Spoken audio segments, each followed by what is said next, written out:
So I am so excited to do this interview today with Bob, the Bob Fluellen, the man, the myth, the legend, if you let me tell it. I've known Bob for, I guess what, maybe like 7 years now, Bob? Is that right? About that, yeah.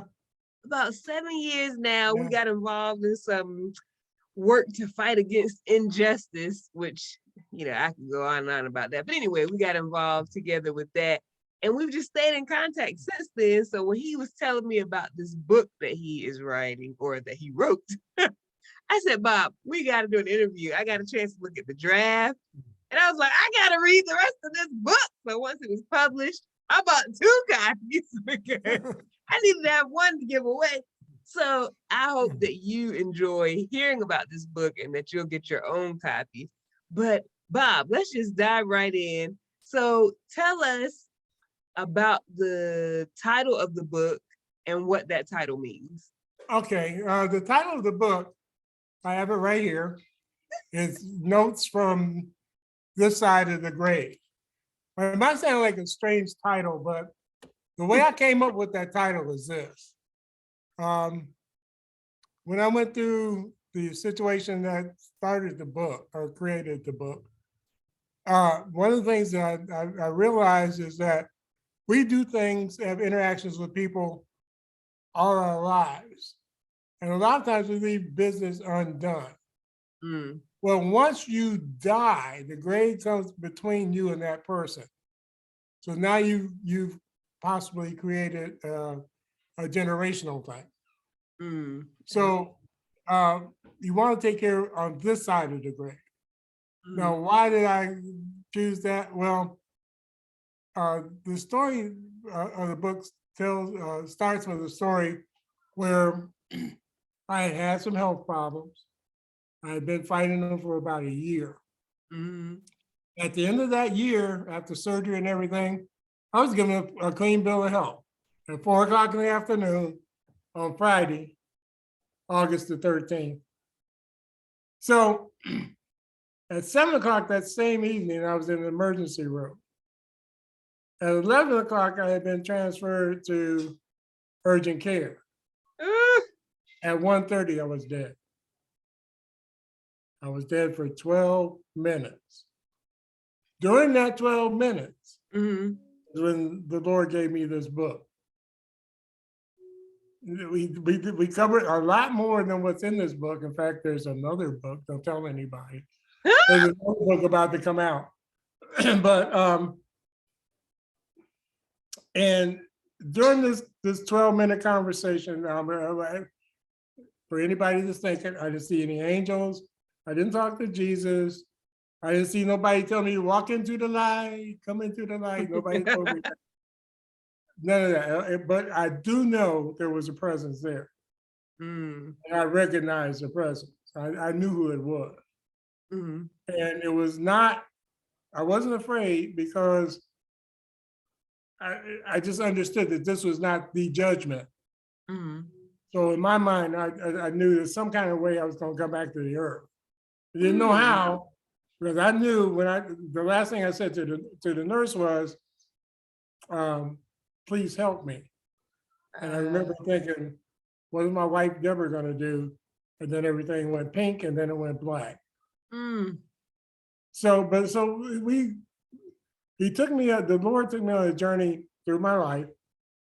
And he mentioned some 60 different encounters I had with people. A lot of them obviously are not in the book. Mm. At the end, he told me which ones he gave me permission to talk about. Mm. And which ones he said, this is between me and you. So the book goes through my childhood. It goes through some of my things in the military.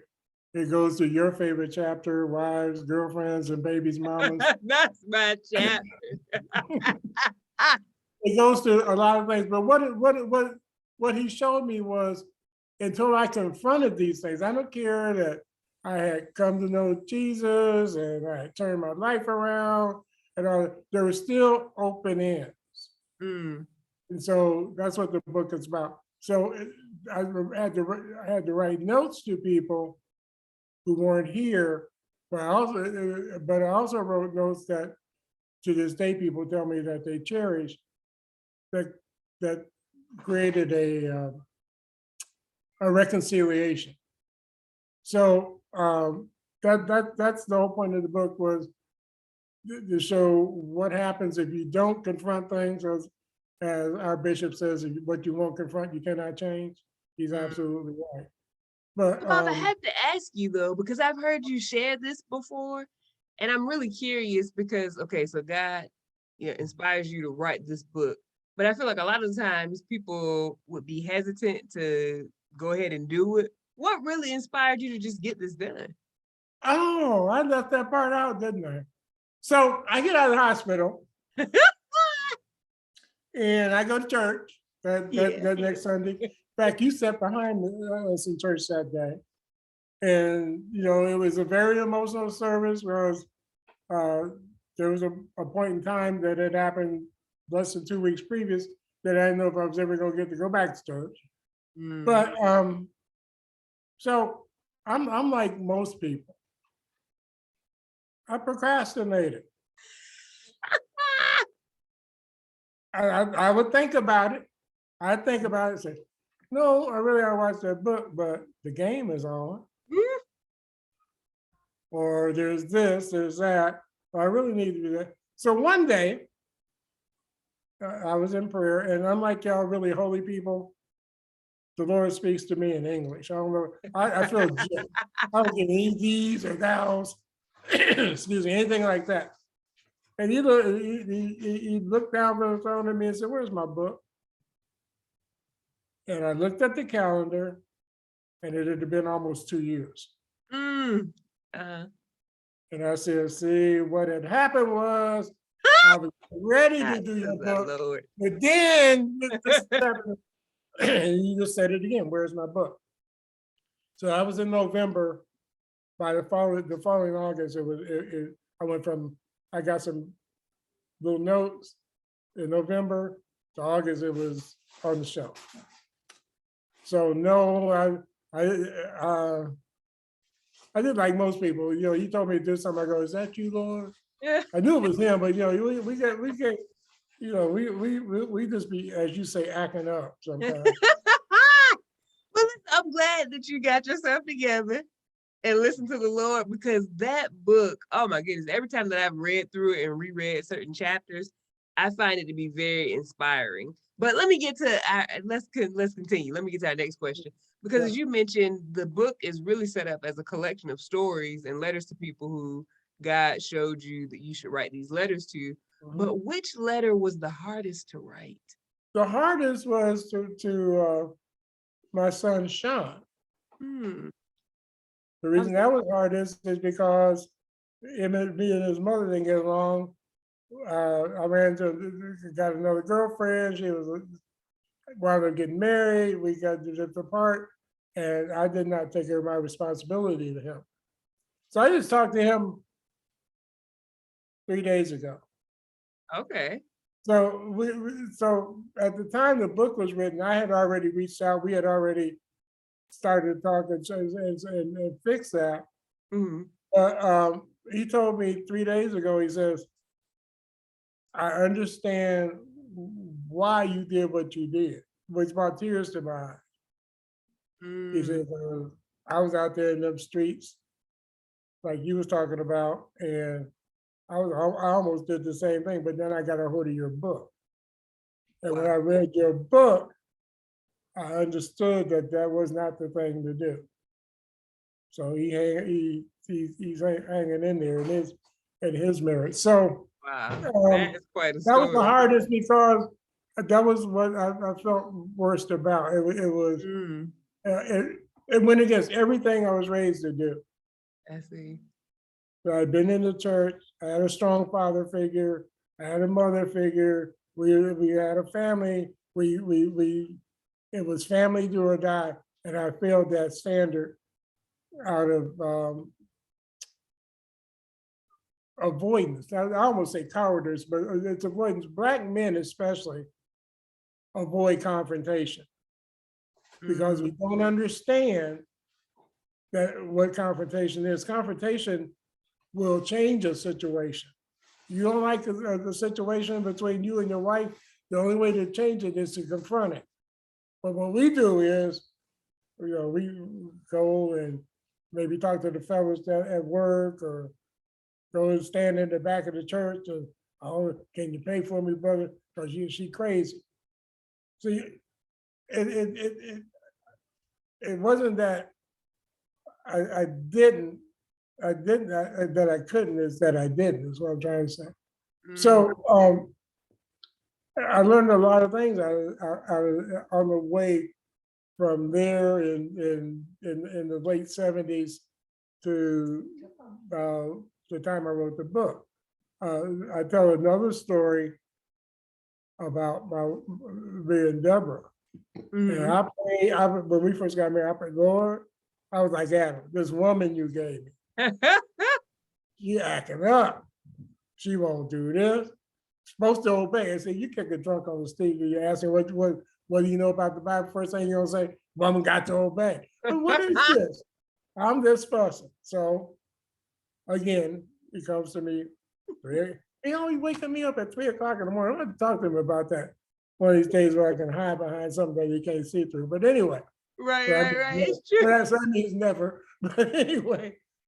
That is true. Because I think that, in reading the stories that you wrote, you were really, really transparent. And like you mentioned, my favorite chapter is the one entitled Wives, Girlfriends, and Baby Mamas, because it's so juicy. Oh my goodness. I remember reading the book and I was like, this can't be the same Bob that I know. Well, see, that's the other thing too. People read the book and I tell them, I said, I want your book, I want your book. And I said, now when you read this, you still got to be my friend. Well, so why was it so important to you to be so transparent then? Because if you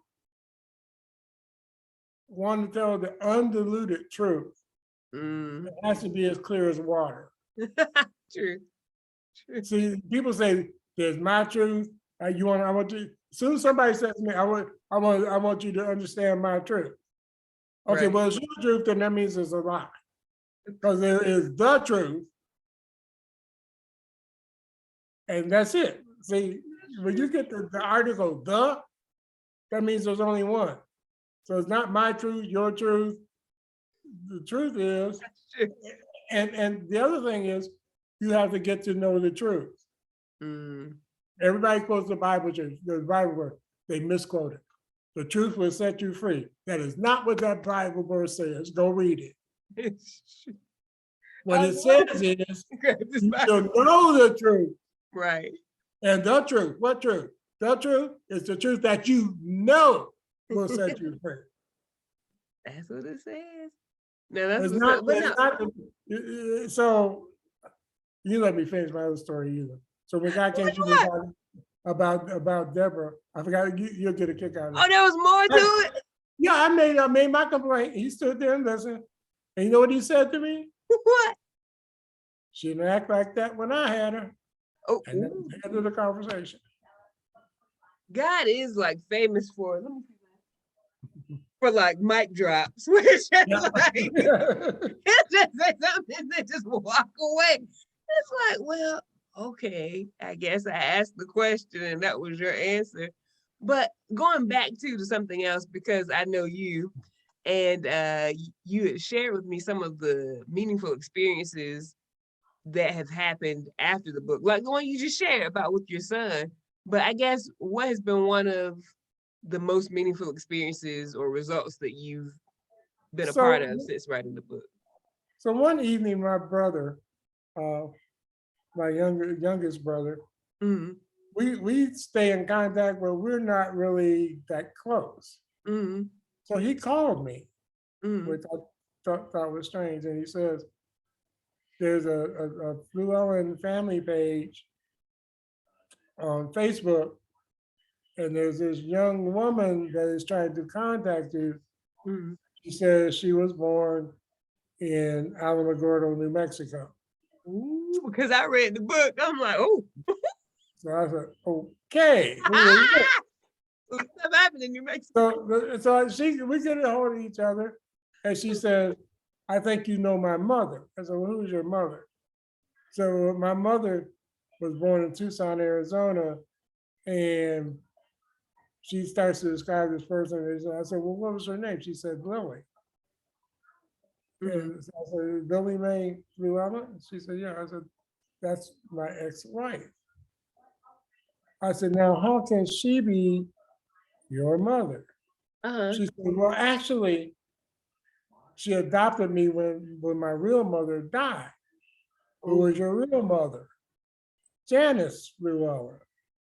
Now, if you read my book again, you'll find that there's a story in there about Janice came with me to Detroit when me and Yes. her mother divorced. Her mother came and got her. Right. Within a year or so after that, she got pregnant. A year or so after that, she died, and my ex-wife adopted Yvette. So she Yeah. was looking for me. Okay. And then she said uh, a lot of different things that she had heard about me and blah, blah, blah, blah, blah. So Mhm. I talked to her probably my granddaughter, by marriage at least. I talked to her about 2 or 3 times a week. And then I become actually her mentor because Wow. here's a girl that in the cult, in the streets, got 7 babies, never had a job, da da da da. And she came to me and she says, how do I fix this? I Mm. knew the answer. I said, you don't. There's only one person I know that can fix this. So I led her to the Lord. And so now Wow. she, she sits and read her Bible and called me at 4 o'clock in the morning and says, so do you know so and so and so and so? Do you know the story in the Bible? I said, well, I might when I wake up in the morning. Right now, I'm not too sure. Yeah. But she always gets drawn, like she got um, Zephaniah Mhm. 3:17. She Mm. asked me, she says, does God sing to you? I said, what? She said, I was just reading, and you told me to read the minor prophets because they was really, they have some really good stuff. It says that he answers us with songs. Mhm. Didn't remember that verse. That's in that part of your Bible that's stuck together because we don't ever, Micah and Zephaniah and they don't ever get no play. We visited Matthew, Mark, Luke, and John, and Paul. After that, we might read it, throw in a couple of Old Testaments, but whatever. So I went and read it, and that's exactly what it said. And so I said, well, why do you ask? Mhm. She says, because I was trying, you told me if I would just sit and listen, I would hear his voice. And so then I started hearing her singing. She had tears Mm. running down my eyes, but she's come a long way, and it's been a year. She got a long way to go, but This is remarkable. she got her resume out there. She quit doing some of the things that she was doing. She's working on some other stuff, and she finally got her to go to a local church, and she wouldn't go, or she wanted to be all taken care of and all put back together. And I had to tell her, I said, well, church is like a hospital. That's So true. if you're sick spiritually, then you need to go to the hospital. Wait, Bob, this is a remarkable story. I'm just like mesmerized listening to this story because as I'm sitting here listening to you, I know that one of the reasons why you shared with me that you really, really said, okay, I gotta listen to the Lord and get this book done is because you really want the Lord to use this book to point people to Him. Why is that so important to you? Because I read somewhere that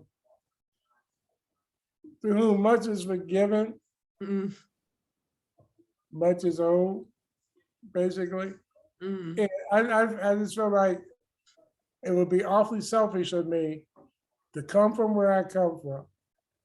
mm, So everybody sees me as the well-educated, well-read, very smart, got all these degrees, the boy know everything. mm, But I remember when. mm. Let's see. It could have went really bad for me. And so I felt like he protected me from my stupidity till he could teach me better.